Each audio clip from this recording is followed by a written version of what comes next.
Odam bolasining har kunida 3 ta imtihoni bo'ladi. Birinchisi umr. Har tongda insonning umri qisqaradi. Eng ajablanarlisi shundaki, inson pulidan ayrilsa darrov hisob-kitob qiladi, ammo ketayotgan umrini hisobga olmaydi.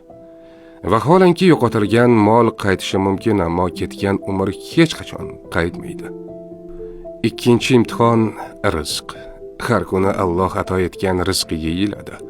Agar harom bo'lsa azob, halol bo'lsa hisob-kitob kutadi.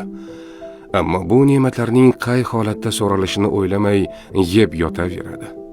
Aslida esa faqat haloldan yeyish najot garovidir. Uchinchi imtihon safar. Har kuni inson bu dunyodan bir kunlik uzoqlashadi. Oxiratga esa bir kunlik yaqinlashadi.